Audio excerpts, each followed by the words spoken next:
Number 1. Nick Reiner. For most of his life, Nick Reiner was known as the son of a legendary Hollywood family, not as a man accused of anything close to what happened in December of 2025. He was born in September of 1993, the second of 3 children belonging to director Rob Reiner and photographer and producer Michelle Singer Reiner. His grandfather was comedy icon Carl Reiner, which meant Nick grew up inside one of the most recognizable creative dynasties in American entertainment. He attended a private school in West Los Angeles, earned a GED instead of traditional diploma, and by his own account, entered drug treatment for the first time at just 14 years old. Nick spoke openly in interviews and podcasts about a childhood and adolescence shaped by addiction. He once estimated that he had gone through treatment nearly 20 times before he turned 16, cycling through heroin and cocaine use, periods of homelessness, and a strained, often difficult relationship with his parents, who poured enormous resources into trying to help him recover. In 2015, that pain became the basis of the film. Nick co-wrote Being Charlie, a semi-autobiographical drama about a young man's struggle with addiction, and his father, Rob, directed it. For a while, it looked like the project had brought them closer, but police still came to the Reiner home repeatedly over the following decade. In 2020, Nick was placed under a year-long mental health conservatorship, which ended in 2021. By late 2025, after periods of instability, he was living back home with his parents in Brentwood. The night before everything changed, Rob, Michele, and Nick attended a holiday party hosted by Conan O'Brien. According to people close to the family, Nick's behavior that night was unusual enough that it led to a loud argument with his father, and the family left early. Some who knew the Reiners pushed back on how serious that moment really was, saying the family had grown used to managing Nick's outbursts over the years. The next afternoon, December 14th, Rob and Michelle's daughter, Romy, walked into her parent home and found her father's body in the master bedroom. Her roommate called 911 at 3:38 in the afternoon. Paramedics arrived to find both Rob and Michelle dead inside the house. The Los Angeles County Medical Examiner would later confirm that both had died from multiple sharp force injuries inflicted with a knife, and that the deaths were ruled homicides. Rob was 78. Michelle was 70. Detectives with the LAPD's Robbery Homicide Division quickly turned their attention to Nick, who was no longer at the house. Officers located him that same night near the University of Southern California and took him into custody. Within days, the Los Angeles County District Attorney's Office charged him with 2 counts of first-degree murder, with a special circumstance allegation of multiple murders, which makes the case eligible for life without parole or, potentially, the death penalty, though prosecutors have not yet said which they'll pursue. Nick's first attorney, Alan Jackson, withdrew from the case at his January arraignment, and a public defender was appointed. On February 23, 2026, Nick pleaded not guilty to both counts. He's been denied bail and remains in custody at the Twin Towers Correctional Facility in Los Angeles. In April, his defense agreed to another delay, waiving his right to a speedy trial, and the next major hearing, a preliminary hearing where prosecutors will present evidence for a judge to weigh, is scheduled for September 15, 2026. The case sent shockwaves through Hollywood. Tributes poured in from decades of Rob Reiner's collaborators and friends, from Billy Crystal to Martin Scorsese to 3 former U.S. presidents. President Trump, notably, mocked Reiner on social media rather than offering condolences, a comment that drew bipartisan criticism. As of the end of July 2026, there has been no trial, no verdict, and no sentence. Nick Reiner remains legally presumed innocent unless prosecutors can prove the charges against him beyond a reasonable doubt. What happened inside that Brentwood home in the early hours of December 14th is still, legally speaking, an open question. What isn't in question is the outcome. 2 parents who spent years trying to save their son are gone, and that same son now sits in jail awaiting a trial that could decide the rest of his life. Number 2, Tyler Robinson. At around 12:23 in the afternoon on September 10th, 2025, thousands of people were gathered outdoors at Utah Valley University to hear conservative activist Charlie Kirk speak. Kirk, the co-founder of Turning Point USA and a close ally of President Trump, was in the middle of an exchange with a student in the crowd when a single gunshot rang out. He was struck in the neck and rushed to a nearby hospital, where he was pronounced dead. He was 31 years old. Investigators quickly determined the shot had come from the roof of a nearby building, fired from a bolt-action rifle by someone positioned roughly 130 meters away. What followed was a 33-hour manhunt that ended not with dramatic standoff, but with a family stepping in. 22-year-old Tyler James Robinson, a young man from Washington, Utah, was identified from surveillance footage. When his parents recognized him in the released images, they confronted him. Robinson allegedly indicated to them that he was a shooter and that he intended to take his own life. Instead, with the help of a family friend who had once worked in law enforcement, his parents drove him to the Washington County Sheriff's Office, where he surrendered peacefully on the evening of September 11th. Robinson had grown up in a conservative, religious household in southern Utah.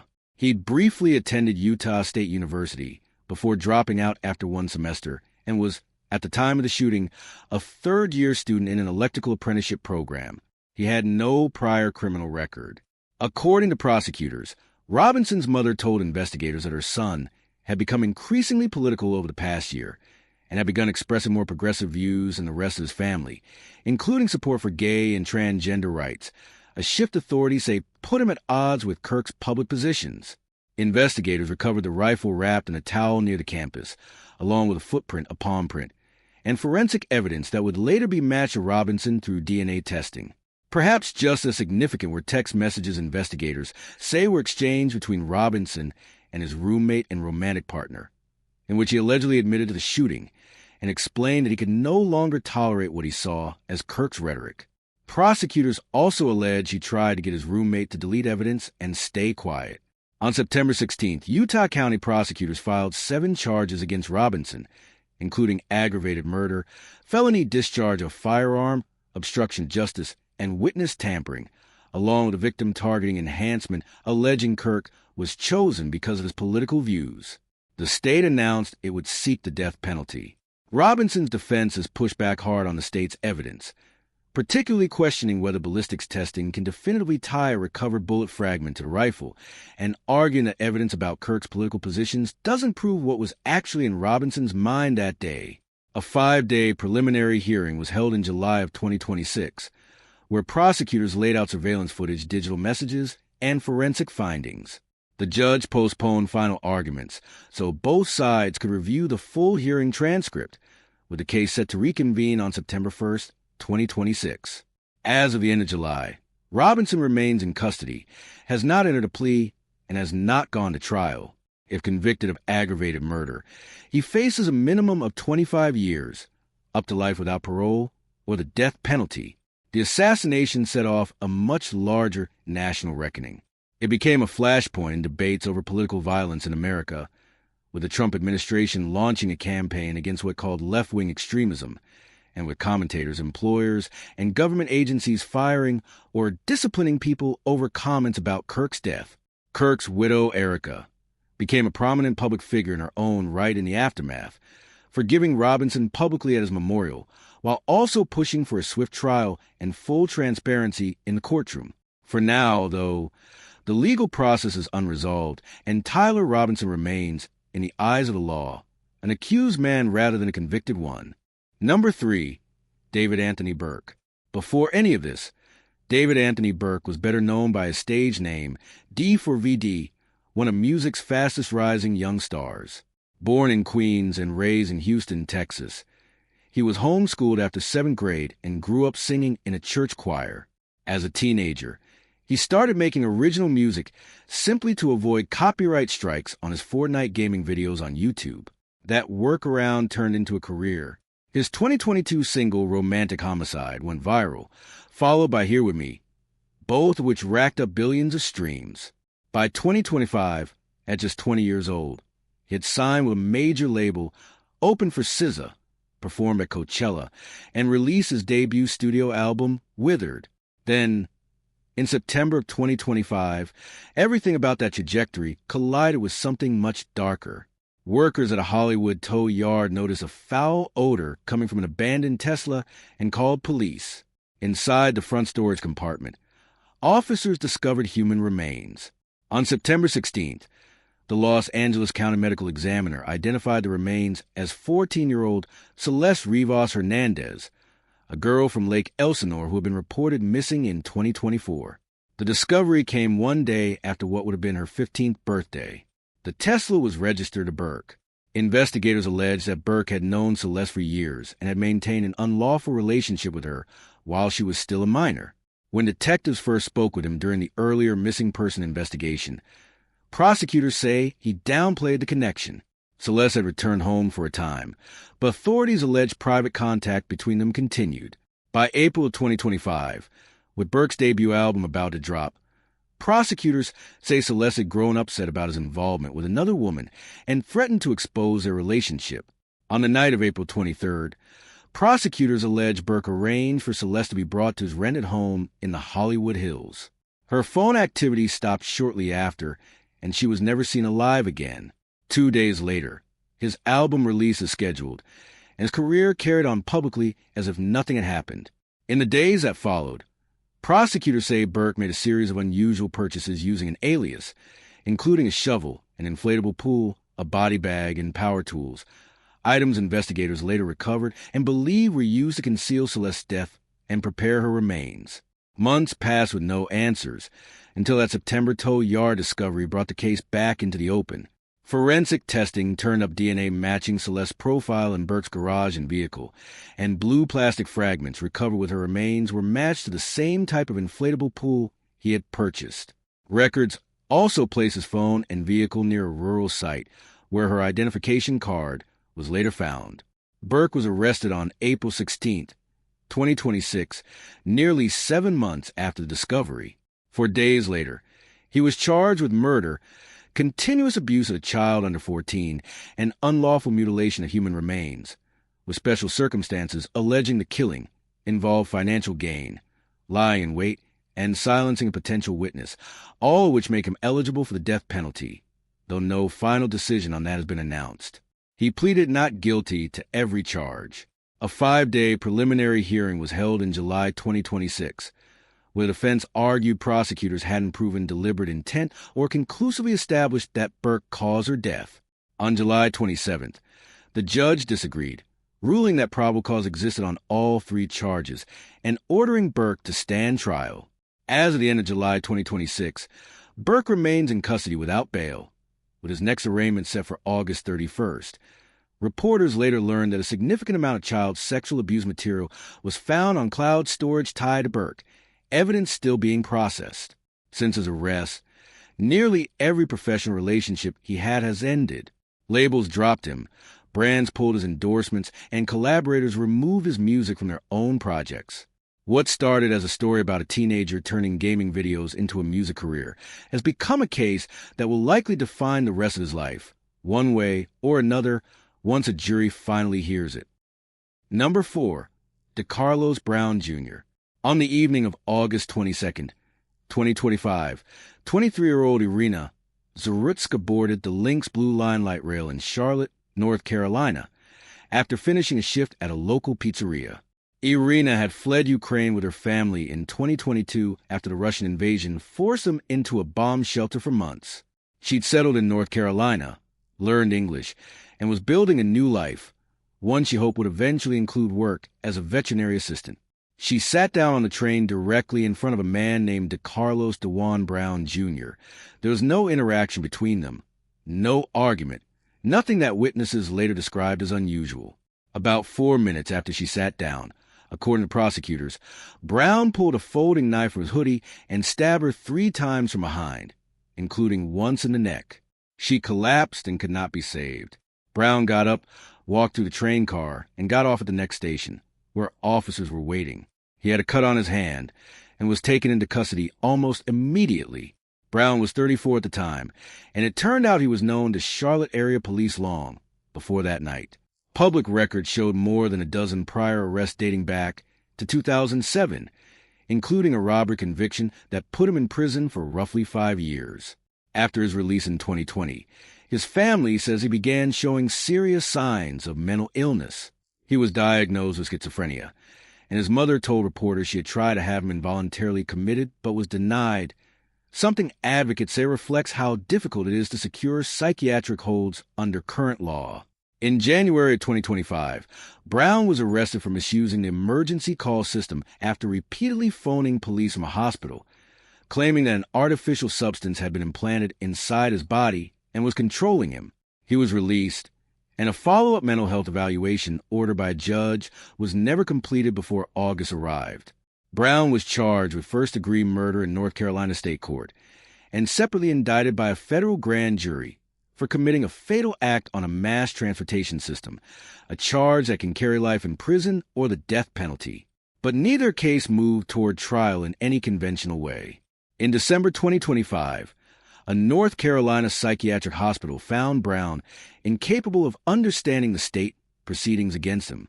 In June 2026, a federal judge reached a similar conclusion after a sealed evaluation, found he was suffering from a mental disease that prevented him from assisting his own defense.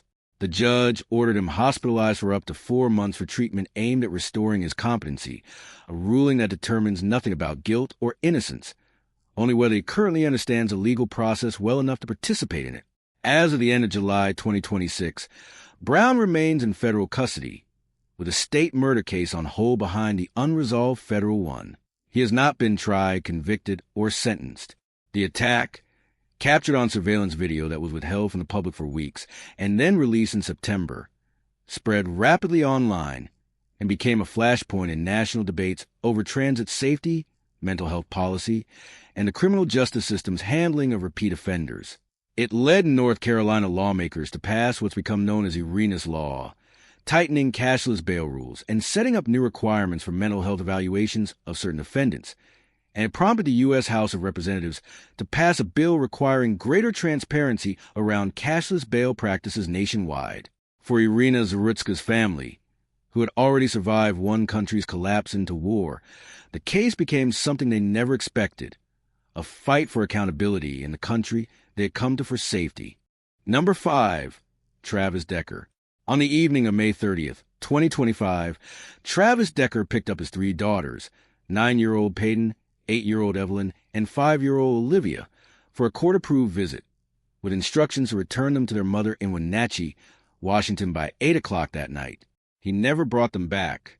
Travis was a military veteran, having served as an Army infantryman from 2013 to 2021, including a 4-month deployment to Afghanistan, and had trained with Army Rangers before later serving in the Washington National Guard. He was known for his outdoor survival skills, having reportedly lived off-grid for more than 2 months at a stretch at one point in his life. To his daughters, by most accounts, he had been an involved and loving father, with no documented history of violence toward them. But after his marriage ended in divorce in 2023, his life became increasingly unstable. He struggled to keep steady housing, sometimes living out his truck in motels or at campgrounds. Concerned about his declining mental health, his ex-wife, Whitney, had sought and won restrictions on his parenting time, limiting his visits, banning overnight stays, and requiring him to stay within a specific valley while the girls were with him. When Travis failed to bring the girls home that night, Whitney called repeatedly and got no answer. What began as a custody complaint escalated quickly. On June 2nd, a sheriff's deputy found Travis's white pickup truck, unoccupied, near a campground outside Leavenworth. His wallet and other belongings were still inside. Nearby, officers found the bodies of Peyton, Evelyn, and Olivia. Autopsies determined all 3 girls had died from suffocation, and their deaths were rural homicides. Investigators recovered restraints from the campsite, and DNA testing matched Travis to materials found on and around each child, along with blood on the truck's tailgate. Though authorities never found evidence, he had been fatally injured near the vehicle himself. Authorities charged Travis with 3 counts of first-degree murder and 3 counts of first-degree kidnapping, and a federal unlawful flight warrant brought in the U.S. Marshal Service and the FBI. Investigators found internet searches on his account about relocating to Canada, raising the possibility he'd planned to flee the country, but the rugged mountains surrounding the campground offered another, grimmer possibility. More than 100 personnel searched hundreds of square miles by foot, helicopter, drone, and K-9 unit. A reward of up to $20,000 was offered for information leading to his capture. For nearly 3 months, there was no answer, Only a trail that seemed to vanish, marked by a recovered truck key fob and occasional false sighting. In September, during another large-scale search, personnel found clothing and skeletal remains on a steep, wooded slope near Grindstone Mountain, less than a mile from where his daughters had been found. On September 25th, DNA testing confirmed the remains belonged to Travis, bringing an end to one of the largest manhunts in the county's history. Because he had died, there would be no trial, no chance for prosecutors to present their case, and no verdict. The condition of the remains was too degraded for the coroner to determine how, or exactly when, he died, whether by his own hand, by accident, or from exposure while trying to survive in the wilderness. That question may never be answered. What's left behind is a family torn apart in a single night, 3 young girls who trusted their father completely, and a set of unanswered questions about how an ordinary custody visit turned into something no one saw coming. Number 6. Vance Bolter. In the early hours of June 14th, 2025, a man dressed to look like a police officer began knocking on the doors of Minnesota lawmakers. He wore body armor, a badge, and had emergency lights flashing from his vehicle, everything designed to make the visits look like routine welfare checks. They weren't. By sunrise, 2 people were dead, 2 more were fighting for their lives, and Minnesota was in the middle of the largest manhunt in its history. The man behind it was Vance Luther Bolter, a 57-year-old from the small town of Green Isle, southwest of Minneapolis. Publicly, Bolter had built a complicated identity, working for years in food service management, describing himself as an evangelical minister, and claiming security experience overseas that investigators later found no evidence actually existed. He and his wife ran a private security company that, as far as anyone could tell, never had a single client.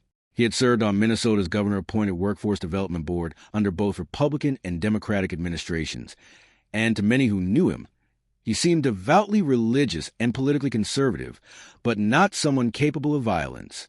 Behind that public life, though, prosecutors say Bolter had spent months quietly studying elected officials, compiling a list of dozens of names and addresses, most of them Democratic politicians, and people connected to causes he opposed. Just before 2 a.m, he arrived at the Champlin home of State Senator John Hoffman and his wife, Yvette, knocking and announcing himself as a police officer. When they saw his disguise didn't hold up, they tried to shut the door.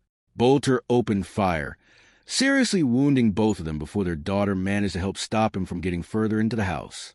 Both survived, though with life-altering injuries. Bolter then drove to the homes of 2 more lawmakers. One wasn't home.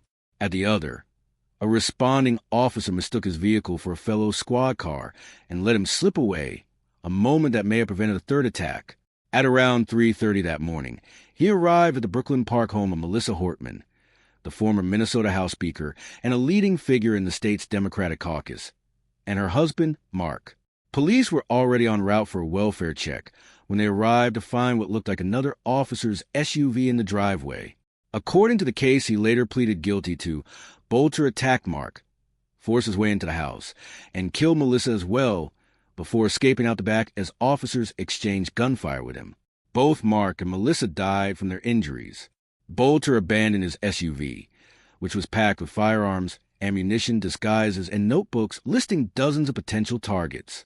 For roughly 43 hours, he evaded a manhunt involving helicopters, drones, and armored vehicles, sending messages to family members suggesting he didn't expect to survive. He was finally found hiding in a field about a mile from his own home and taken into custody without further violence. Federal prosecutors charged him with murder, stalking, and firearms offenses, while Minnesota separately indicted him on first-degree murder, attempted murder, impersonating an officer, and animal cruelty charges related to the Hortman's dog, which was also shot and later had to be euthanized. On June 11, 2026, as part of an agreement to avoid the death penalty, Bolter pleaded guilty to all 6 federal charges, admitting he had planned and carried out the attacks alone. On July 23, 2026, after survivors and family members gave emotional statements in court, a federal judge sentenced him to 2 consecutive life sentences plus an additional 40 years, calling it the longest sentence he'd handed down in his career. As of the end of July, Minnesota's separate state case is still pending, with Bolter due back in court in early August, though his federal sentence alone guarantees he will spend the rest of his life in prison. Number 7. Carmelo Anthony. On the morning of April 2nd, 2025, rain forced athletes from several Frisco, Texas high schools to crowd under team tents at a district track meet. Carmelo Anthony, a senior at Centennial High School, ended up seated under the tent belonging to rival Memorial High School. He and 17-year-old Austin Metcalf, a junior and standout football player at Memorial, had never met before that morning. According to witness testimony, Memorial students repeatedly asked Carmelo to leave their tent, and he refused. As the exchange grew more heated, witnesses say Carmelo reached into his backpack and warned people not to touch him. Austin's twin brother, Hunter, confronted Carmelo first, and then Austin stepped in, allegedly grabbing or pushing him in an effort to remove him from the tent. In that moment, Carmelo pulled out a pocket knife and stabbed Austin once in the chest. Austin ran, telling those nearby to get help before collapsing. He was pronounced dead at the hospital a short time later. Carmelo ran from the scene, but eventually approached a police officer and allowed himself to be arrested without resistance. Officers described him as emotional and crying. According to the arrest report, he repeatedly said Austin had put his hands on him after being warned not to, and asked officers whether Austin would be okay, and whether what he'd done could count as self-defense.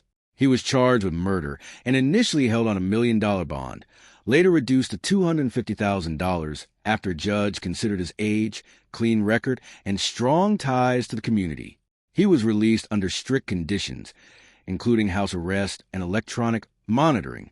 The case exploded online almost immediately, partly because Carmelo is black and Austin was white, a dynamic that drew national commentators eager to frame it as a racial story, something both families and prosecutors pushed back against. A Collin County grand jury indicted Carmelo for murder in June 2025. His trial began the following June in 2026, with jury selection lasting several days. Prosecutors argued Carmelo had escalated a minor dispute and could not legally respond to being pushed with deadly force, especially after issuing what they characterized as a threat. The defense argued that Texas law didn't require Carmelo to wait until he was struck before defending himself, and asked jurors to consider the split-second fear of being grabbed by a larger opponent. Carmelo did not testify in his own defense. After roughly 3 hours of deliberation, the jury rejected both a lesser manslaughter charge and the self-defense claim, finding him guilty of murder. Later that day, jurors also declined to find that the killing occurred under sudden passion, a finding that could have reduced his sentence, and instead sentenced him to 35 years in prison. In July 2026, Carmelo's new legal team requested a new trial and asked the presiding judge to be removed from further proceedings, alleging errors related to his decision not to testify and disputed agreements between prosecutors and the defense. Hearings on those requests are scheduled for mid-August 2026. As of now, the conviction and sentence stand. Under Texas law, Carmelo will be eligible for parole after serving about half of his sentence. The case left a wound far beyond the two families directly involved. Fundraisers for both sides collected hundreds of thousands of dollars. Both fathers lost their jobs after being doxxed and harassed. A protest group calling itself Protect White Americans demonstrated at the stadium where Austin died. And through it all, both families, at different points, publicly rejected the idea that the case was ever really about race, insisting instead that it was about a single, irreversible decision made in a matter of seconds between two teenagers who had never met. Number 8. Damian O'Brien. On the morning of November 4th, 2025, an emergency call brought police and paramedics to a small home in Flint Township, Michigan. Inside, officers found narrow, cluttered pathways winding through piles of belongings, and a 7-year-old boy who was no longer breathing. His name was Casper O'Brien. Paramedics rushed him to Hurley Medical Center, where doctors could not save him. Casper's mother, Jessica, told police she had found him unresponsive that morning. What investigators found in the weeks that followed painted a picture very different from an ordinary tragedy. Casper was described as nonverbal and believed to be on the autism spectrum. He wasn't enrolled in school, had never been visited by Child Protective Services, and had received almost no medical care in years. In February of 2024, at a single primary care visit, He had weighed about 104 pounds and was diagnosed with an unspecified metabolic condition. He was referred to a pediatric endocrinologist. That follow-up appointment, according to medical examiner records, never happened. Over the following 21 months, Casper's weight climbed dramatically. By the time he died, he stood about 4 feet 2 inches tall and weighed 255 pounds, giving him a body mass index over 70, more than 4 times the typical range for a boy's age. Prosecutors say his diet consisted largely of chips, French fries, and sugary drinks, and that his parents failed to provide proper nutrition, physical activity, or continued medical care as his condition worsened, and he became increasingly immobile. When officers responded to the 911 call, they documented what they described as extreme hoarding conditions, with almost no open floor space and a non-functioning toilet.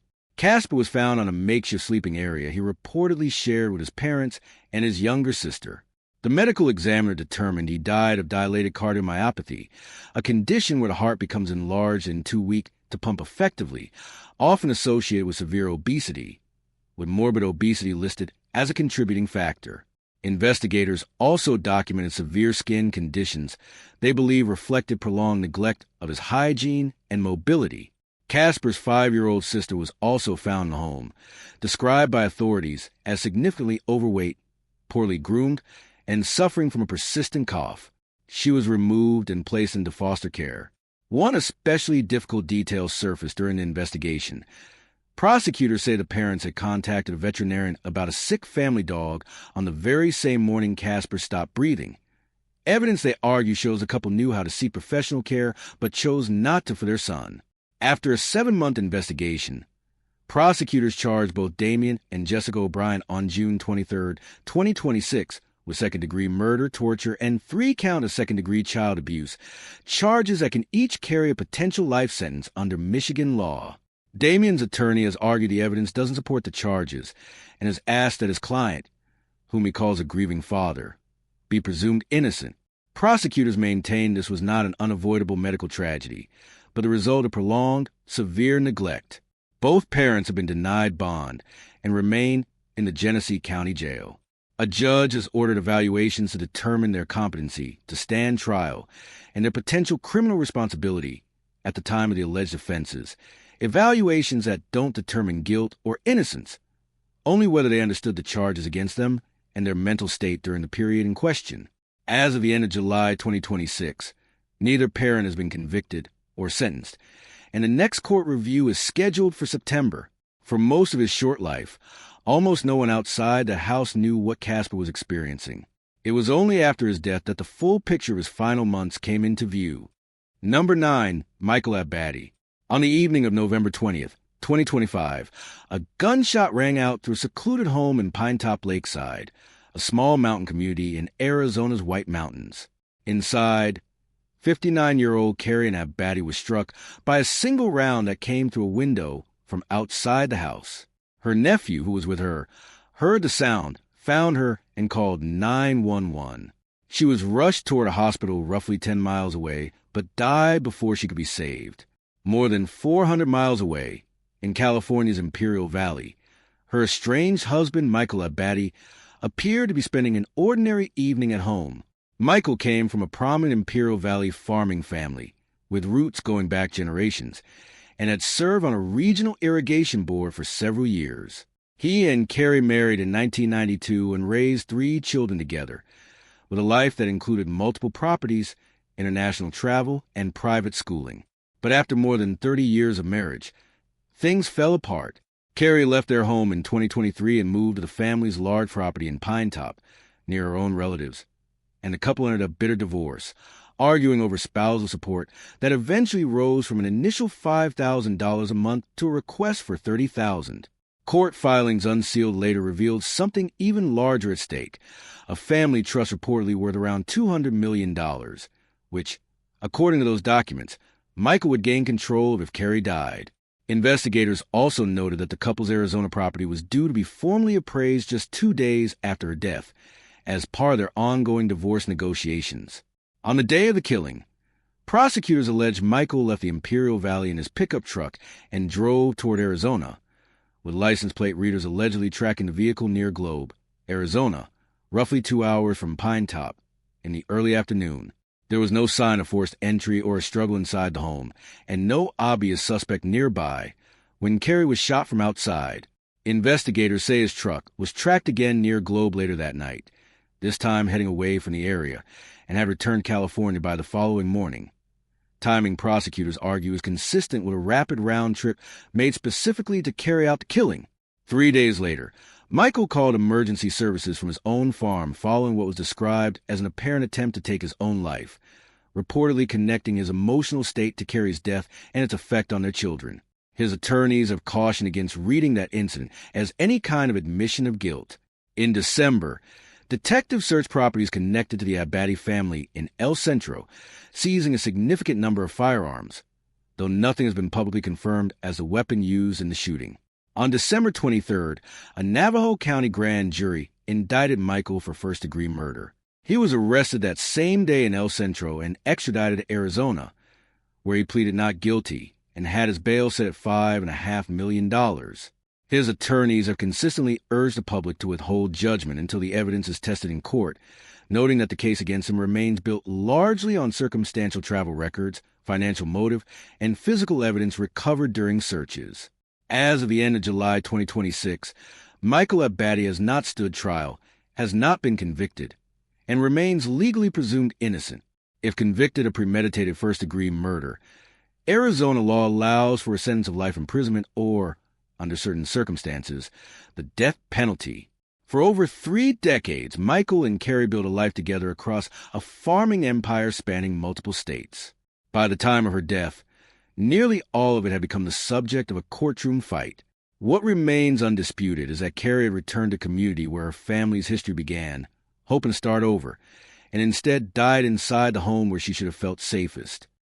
Number 10, Andrea Renee Shaw. On the morning of May 1st, 2025, police entered a home in Payette, Idaho, after receiving a report that a young child might be dead. Inside a bedroom, they found 18-month-old twins, Dallas and Tyson, together in the same crib. Neither child could be revived. Their mother, 21-year-old Andrea Renee Shaw, told authorities she had woken to find them unresponsive and had called 911 while attempting CPR. In the days that followed, Andrea and her husband, Nathaniel, publicly attributed the twins' deaths to a reaction from routine vaccinations the boys had received 8 days earlier for hepatitis A, diphtheria, tetanus, pertussis, and the flu. She said the twins had become sick with fever and stomach problems a day after their shots, that she'd taken them to an emergency room, and later followed a nurse's advice to manage their symptoms at home, and that she believed they were improving before the morning she found them unresponsive. She and Nathaniel appeared on a program run by Children's Health Defense, an anti-vaccine organization, and a fundraiser tied to their story collected more than $10,000. Andrea was later named a lead plaintiff in a federal lawsuit brought by the organization against the American Academy of Pediatrics. Behind that public narrative, though, investigators were building an entirely different case. Police in Payette treated the deaths as a potential homicide from the beginning, and over roughly 14 months, working with the Idaho State Police and medical specialists.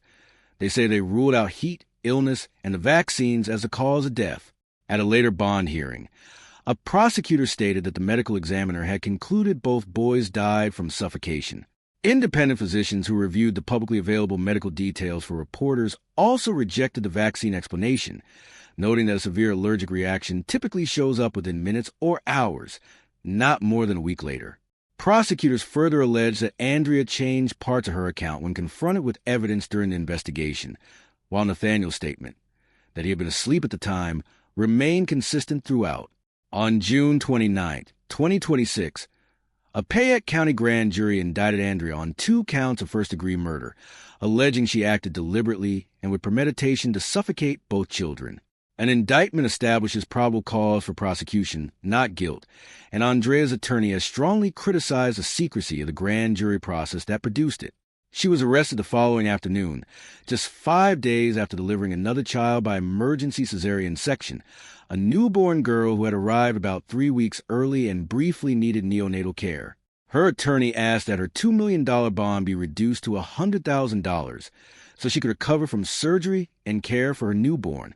Prosecutors instead asked the court to eliminate bond entirely, arguing that releasing her would put the new baby at risk given that 2 other children had already died in her care. On July 14th, the judge agreed, revoking her bond and ordering her held at the Fayette County Jail, citing concerns for the safety of both the infant and the wider public. Andrea's defense maintains this is a medical tragedy, not a crime, pointing to the fact that she sought medical advice repeatedly in the days before the twins died and had no apparent motive to harm them. Her attorney has requested access to the grand jury transcripts to examine whether the indictment was properly supported. As of the end of July 2026, Andrea Shaw has not entered a plea. Her plea hearing has been postponed to August 18th to give her attorney time to review the grand jury materials. If convicted of first-degree murder, she could face life imprisonment, and prosecutors in Idaho have the option of seeking the death penalty. She remains legally presumed innocent unless the state proves its case beyond a reasonable doubt. For more than a year, the deaths of Dallas and Tyson were publicly framed as a warning about vaccine safety. Prosecutors now argue that story concealed something far more deliberate. The defense insists investigators have turned an unbearable family loss into an unsupported murder case. Somewhere between those two accounts is a truth that a jury may eventually be asked to decide, but for now, what's certain is only this. 2 18-month-old boys went to sleep together in their family home, and only one parent's account of what happened next has been tested in court so far.